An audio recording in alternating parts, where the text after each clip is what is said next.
Hello नमस्कार दोस्तों, स्वागत है आप सभी का स्टडी संग्राम के यूट्यूब चैनल पर। बिहार बीएड 2023 की प्रिपरेशन जैसा कि हम करवा रहे हैं, तो प्रैक्टिस सेट 11 होगा जिसमें आज तीनों प्रश्न होंगे जीके, जीएस, रीजनिंग, हिंदी। इससे पहले 10 क्लासें हो चुकी हैं, अगर नहीं देखा है तो आप कंप्लीट कर लीजिए, वहाँ से प्रश्न देखने को मिलेंगे। अब देखिएगा प्रैक्टिस सेट 11 में पहला ही क्वेश्चन आपके स्क्रीन पर है, मोस्ट इंपॉर्टेंट क्वेश्चन है, एग्जाम में बन भी चुका है। वंदे मातरम जो हो के रचयिता कौन है? अमीर खुसरो, रविन्द्रनाथ टैगोर या शरत चंद्र चट्टोपाध्याय या बंकिम चंद्र चटर्जी? बताइएगा कौन सा उत्तर आपका एक करेक्ट होना चाहिए। अब वंदे मातरम के जो पूछा जाता है कि वंदे मातरम सर किसमें रचित था, तो मूलतः संस्कृत में था। अब ये किसने रचित किया था, तो बंकिम चंद्र चटर्जी अगर आप उत्तर दे रहे हैं तो बिल्कुल सही हो जाएंगे। यह सर्वप्रथम गाया कब जाता है, तो 1896 में कलकत्ता अधिवेशन में गाया जाता है।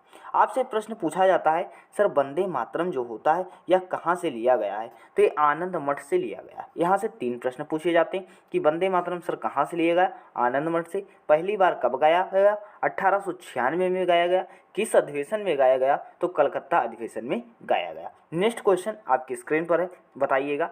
डिसलेक्सिया संबंधित है, देखो ये अधिगम से प्रश्न है आपका। डिसलेक्सिया किससे संबंधित हो जाएगा? लेखन संबंधी समस्या से, पढ़ने संबंधी समस्या से, गणितीय कौशल संबंधी समस्या से, वाक संबंधी समस्या से। आखिर ये किससे संबंधित होगा?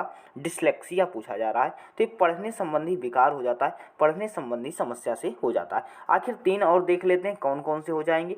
सर पढ़ने संबंधी समस्या अगर आती है तो उसे क्या कहा जाता है? डिसलेक्सिया कहा जाता है।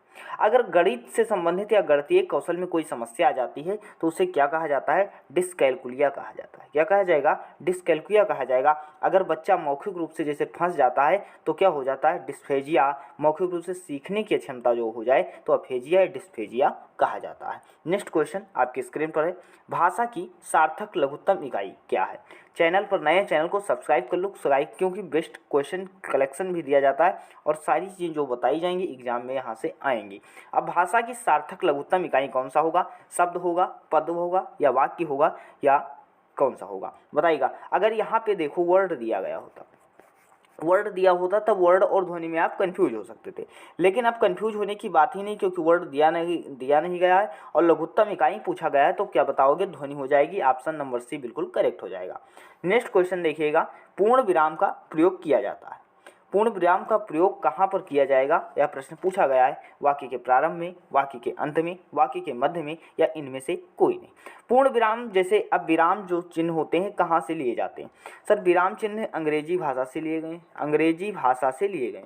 कुल विराम चिन्हों की संख्या कितनी होती है? सर विराम चिन्हों की संख्या कितनी होती है? 20 होती है। पूछा गया कि किसका प्रयोग किया जाएगा, तो सर वाक्य के अंत में प्रयोग किया जाएगा। ऑप्शन नंबर बी आपका बिल्कुल करेक्ट हो जाएगा। नेक्स्ट क्वेश्चन आपकी स्क्रीन पर बताइएगा, आचार्य महावीर प्रसाद द्विवेदी किस पत्रिका के संपादक थे? आचार्य महावीर प्रसाद द्विवेदी कब पूछा जा रहा है कि किस पत्रिका के यशस्वी संपादक थे? साहित्य संदेश, विशाल भारत, सरस्वती या विनय पत्रिका? प्रश्न एग्जाम में बन चुका है, तो सरस्वती पत्रिका के यशस्वी संपादक अगर पूछा जाए तो कौन हो जाएंगे? महावीर प्रसाद द्विवेदी जी हो जाते हैं। नेक्स्ट क्वेश्चन आपकी स्क्रीन पर है, जापान की संसद का क्या नाम है? जापान से 3 प्रश्न एग्जाम में आपके बीएड एंट्रेंस में बनते हैं, तो कौन होगा? मजलिस होगा, स्टोर्टिंग होगा, डायट होगा या कांग्रेस होगा? तो जापान की संसद का नाम क्या हो जाता है? सर डायट हो जाता है। जापान की अगर बात करते हैं सर, उगते सूरज का देश किसे कहा जाता है? एग्जाम में प्रश्न बन चुका है, तो उगते सूरज का देश जापान को कहा जाता है। प्रश्न पूछा जाता है सर ईरान की संसद का क्या नाम है? तो ईरान की संसद का नाम मजलिस हो जाता है। प्रश्न पूछा जाता है सर कांग्रेस किस संसद का हो जाता है? तो यूएसए की संसद हो जाती है। नेक्स्ट क्वेश्चन आपकी स्क्रीन पर है, दूध की शुद्धता की माप किस यंत्र के द्वारा की जाती है? कहते हैं यूं ही नहीं मिलती राही को मंजिल, एक जुनून सा दिल में जगाना पड़ता है, पूछा चिड़िया से कैसे बनाया आसियाना, बोली तिनका तिनका उठाना पड़ता है। जब एक आसियाना बनाने के लिए तिनका तिनका उठाना पड़ता है तो आपको तो एग्जाम एंट्रेंस क्वालिफाई करना है, तो आपको एक एक नंबर आपको नोट करना पड़ेगा, एक एक नंबर मिल करके तब जाके आप 90+, 100+ जाओगे। दूध की शुद्धता की माप किस यंत्र के द्वारा होगी? तो दूध की शुद्धता की बात की जा रही है। अगर पूछा जाए दूध में सर शर्करा कौन सी पाई जाती है, तो सर लैक्टोज शर्करा पाई जाती है। अगर लैक्ट शब्द आ जाए तो वह समझ लो दूध से संबंधित हो जाएगा। सर लैक्ट शब्द बोले तो लैक्टोमीटर, तो लैक्टोमीटर दिख रहा है यहाँ पर, तो सर लैक्टोमीटर क्या हो जाएगा? सर दूध की शुद्धता मापी जाएगी। ऑप्शन नंबर ए बिल्कुल करेक्ट हो जाएगा। नेक्स्ट क्वेश्चन आपकी स्क्रीन पर बताइएगा, नीचे दिए गए पासों में 3 के विपरीत, देखो पासे की क्लास हमने ले रखी, अब प्लेलिस्ट में जाइएगा, कंप्लीट कर लीजिए, पासा आपका सही हो जाएगा अगर क्वेश्चन एग्जाम में बनता है। अब देखो पासा जब ऐसे दिया गया हो तो कुछ करना नहीं, आपको इन पासों में देखना है सर कॉमन क्या है, कॉमन क्या चीज़ें। सर पासा हमने बताया था 1 से 6 तक कुल अंक होते हैं, तो सर इसमें देखो कॉमन क्या है, 2 3 5, देखो इसमें क्या है 2 3 5 दिख रहा है, सर 6 2 4 दिख रहा है। अब इसमें कॉमन आपको क्या दिख रहा है? सर इसमें कॉमन तो सर हमें 2 दिख रहा है, क्या दिख रहा है? तो 2 आपको 2 कॉमन था, 2 लिख लेना था, 2 कॉमन था 2 लिख लेना था। फिर 2 के बाद क्या आता है? सर 3 आता है, सर 3 लिख लिया। 3 के बाद क्या आता है? सर 5 आता है, तो 5 लिख लिया। फिर देखो सर 2 यहाँ पर था, फिर 2 लिखा, फिर सर 4 लिख लिया, फिर क्या लिख लिया? 6 लिख लिया। पूछा क्या गया है? सर 3 के विपरीत अंक कौन सा होगा? तो 3 के विपरीत देखो कौन सा हो जाएगा? सर 4 हो जाएगा। ऑप्शन नंबर ए आपका बिल्कुल करेक्ट हो जाएगा। अब यह सर पूछा जाता है अगर 2 के विपरीत क्या होगा, तो 2 के विपरीत कौन सा अंक नहीं दिख रहा है इसमें? तो सर 1 नहीं दिख रहा है, तो 1 के विपरीत 2 हो जाता, 3 के विपरीत 4 है, 5 के विपरीत क्या है? 6 है। बिल्कुल क्लियर हुआ। नेक्स्ट क्वेश्चन हम लोग देखते हैं, हूबहू दर्पण प्रतिबिंब वाली आकृति इनमें से कौन सी होगी? दर्पण प्रतिबिंब जो बनेगा, अब देखो दर्पण बन कहाँ रहा है? सर नीचे बन रहा है, अर्थात जल प्रतिबिंब बन रहा है। अब देखो जब ये बन रहा है तो इसको पलट दो, और जैसे पलटोगे तो ये चीज़ जो है इधर आएगी। अब ये इधर किस में बना है? सर इसमें भी नहीं बना, इसमें भी नहीं बना है, तो सर बना किस में है? सर इसमें ऑप्शन नंबर बी आपका बिल्कुल करेक्ट हो जाएगा। या तो सभी लोग कर लेते कि सर ऑप्शन नंबर बी बिल्कुल सही हो जाएगा। नेक्स्ट क्वेश्चन देखिएगा, आपकी स्क्रीन पर है, बताइएगा कांग्रेस की प्रथम महिला अध्यक्ष कौन थी?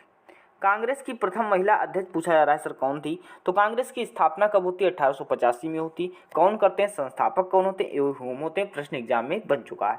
अब कांग्रेस की प्रथम महिला अध्यक्ष पूछा जाता है तो सरोजनी नायडू, जो एनी बेसेंट हो जाएंगी। कौन हो जाएंगी आपकी? एनी बेसेंट आपका बिल्कुल सही हो जाएगा। लेकिन प्रश्न पूछा जाता है कि सर प्रथम भारतीय महिला अध्यक्ष कौन थी? भारतीय अगर लगा दे तो सरोजनी नायडू होंगी, अगर प्रथम महिला अध्यक्ष पूछे तो एनी बेसेंट होंगी। 2 पॉइंट नोट कर लेना, गलत नहीं करना है। सर प्रथम महिला अध्यक्ष पूछा तो एनी बेसेंट, प्रथम भारतीय महिला अध्यक्ष पूछे तो सरोजनी नायडू थी। नेक्स्ट क्वेश्चन आपके स्क्रीन पर है, बताइएगा भारत में पहली रेलगाड़ी जो है किसके शासनकाल में और कब चली? बताइएगा कब चली और किसके शासनकाल में चली? अब पहली रेलगाड़ी की अगर बात करते हैं तो सर ये कब चली थी? सर 1853 में चली थी। 1853 में चली थी। सर कहाँ से चली थी? सर मुंबई से। कहाँ से चली थी? मुंबई से ठाणे तक चली थी। और ये किसके शासनकाल में चली थी? सर यह लॉर्ड डलहौजी के शासनकाल में चली थी। तो आपसे ये प्रश्न पूछा जाएगा कि सर जो है कि प्रथम रेल किसके शासनकाल में? सर लॉर्ड डलहौजी के शासनकाल में। पूछा जाए सर जो होगा आपका, पूछा जाएगा एग्जाम में प्रश्न, सर रेलगाड़ी प्रथम कब चली थी? 1853 में लॉर्ड डलहौजी के शासनकाल में, और 1853 में चली थी। नेक्स्ट क्वेश्चन आपकी स्क्रीन पर है, बताइएगा कि मैनेजमेंट को अगर इस तरह कूटबद्ध किया जाता है तो गेट किस प्रकार कूटबद्ध होगा? देखो इन प्रश्नों में अगर ऐसे प्रश्न आता है कि कुछ भी लिखा हो, देखो मैनेजमेंट को क्या लिख दिया गया? ऐसे कोड कर दिया गया। तो इसमें देखना क्या है, आप 2 चीज़ें देखना, बिल्कुल क्लियर हो जाएगा। देखना क्या सर, इसमें मैनेजमेंट में देखो कौन सा अक्षर 2 बार रिपीट हुआ है। सर अक्षर कौन सा रिपीट हुआ है? सर ए रिपीट हुआ है। देखो सर ए रिपीट हुआ है, बिल्कुल क्लियर है। सर यहाँ पे तो क्या है? तो यहाँ पे भी तो 2 रिपीट हुआ है, 2 ए, यहाँ पे 2 बार, मतलब ए का कोड क्या हो गया? सर 2 हो गया। ए का कोड 2 हो गया, इसका मतलब चीज़ें क्या है? इसी में से उठा करके कोड कर दिया गया। तो ऐसा अब देखो जो मैनेजमेंट में शब्द अक्षर लिखे हुए हैं, क्या गेट उसमें उसी का पार्ट हो सकता है? हाँ सर हो सकता है। सर जी भी दिख रहा है यहाँ पर, ए भी दिख रहा है, और क्या दिख रहा है? सर टी भी दिख रहा है, और ई भी दिख रहा है। तो गेट देखो यहीं से लिया गया है, तो गेट का कोड भी आपको कर देना है। सर टी का कोड कितना होता है? सर 6 होता है। देखो टी का कोड कितना हो रहा है? सर 6 हो रहा है। टी का कोड कितना हो जाएगा? 6 हो रहा है। सर ई का कोड कितना हो रहा है? देख लो ई का, सर 1, इधर से पीछे से चले आओ, 1 2 3, सर 1 2 3। ई का कोड कितना हो रहा है? सर 5 हो रहा है। 5 हो रहा है। हमने क्या बताया था? सर गेट लिखा हुआ है, और जैसे GA टी ई करोगे तो सर टी कितने पे आया सर 6 पे आया, ई 5 पे आया। तो देखो इसमें कौन सा उत्तर सही होगा सर, ये तो बिल्कुल नहीं होगा, ये तो बिल्कुल नहीं होगा। अब या तो सी होगा या डी होगा, प्रश्न को ऐसे हल करना था। अब देखो सर ए, अब ए का कोड कितना है सर, ए का कोड देख लो सर, ए का कोड तो 2 दिख रहा था, तो सर ए का कोड भी 2 लिख लो। अब जैसे 2 करोगे तो लास्ट से 265 किस में आ रहा है, डी में आ रहा है, देख लो बिल्कुल सही हो गया। बगैर देखे उत्तर भी दे सकते थे, हल करके चेक करके। हमें टाइम इसलिए लगा क्योंकि आपको समझाना था, आप अब कर लोगे, उम्मीद करते हैं, आशा करते हैं। दी गई भिन्न आकृतियों में लड़का लड़की एवं बच्चे के संबंध दर्शाने हेतु सर्वोत्तम कौन सा होगा। अब इसमें संबंध आपको दर्शाना है, वेन डायग्राम का प्रश्न है रीजनिंग का, कि लड़का है जैसे देखो, ठीक है। अब देखना क्या है सर, जैसे लड़का हो गया फिर लड़की, तो ये क्या है, दोनों क्या किस में श्रेणी में आएंगे, तो ये बच्चे की श्रेणी में आएंगे। ये ऑप्शन किस में बन रहा है देखिएगा, तो ऑप्शन नंबर सी आपका बिल्कुल करेक्ट हो जाएगा। नेक्स्ट क्वेश्चन देखिएगा, पृथ्वीराज चौहान की जीवनी और पर आधारित पृथ्वीराज रासो किसकी रचना है। आपसे पूछा जाएगा सर पृथ्वीराज रासो किसकी रचना है, तो वह किसकी हो जाएगी, चंद बरदाई की हो जाएगी। ऑप्शन नंबर सी बिल्कुल करेक्ट हो जाएगा। आपसे पूछा जाएगा सर पृथ्वीराज रासो है तो किसकी जीवनी पर आधारित है, तो पृथ्वीराज चौहान की जीवनी पर आधारित हो जाती है। नेक्स्ट क्वेश्चन देखिएगा, खालसा पंथ की स्थापना किसने की थी, गुरु अर्जुन देव ने, गुरु गोविंद सिंह ने, या गुरु तेग बहादुर सिंह ने, इनमें से कोई नहीं।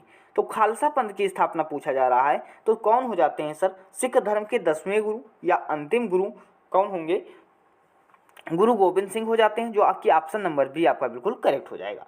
नेक्स्ट क्वेश्चन आपकी स्क्रीन पर है, बताइएगा कौन सा उत्तर आपका सही होगा। अकबर व हेमू के बीच, सबसे पहला प्रश्न आपके एग्जाम में बन चुका है सर, पानीपत का द्वितीय युद्ध कब हुआ था।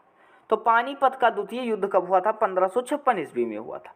लेकिन किसके किसके बीच हुआ था, तो अकबर व हेमू के मध्य हुआ था। एग्जाम में प्रश्न पूछा जाएगा सर, आपसे डेटा पूछा जाएगा कि पानीपत का द्वितीय युद्ध कब हुआ, तो 1556 में हुआ, और पूछा जाए किसके किसके बीच हुआ, तो अकबर व हेमू के बीच हुआ था। नेक्स्ट क्वेश्चन आपकी स्क्रीन पर है, 1905 ईस्वी में गोपाल कृष्ण गोखले द्वारा स्थापित समाज सेवी संस्था का क्या नाम, समाज सेवी संस्था का नाम पूछा जा रहा है, तत्वबोधिनी सभा, ब्रह्म समाज, रामकृष्ण मिशन, या सर्वेंट्स ऑफ सोसाइटी। बताइएगा कौन सा उत्तर आपका करेक्ट होना चाहिए। तो देखो बिल्कुल क्लियर हो जाना चाहिए, सर्वेंट ऑफ इंडिया सोसाइटी की स्थापना किसने की थी, गोपाल कृष्ण गोखले ने।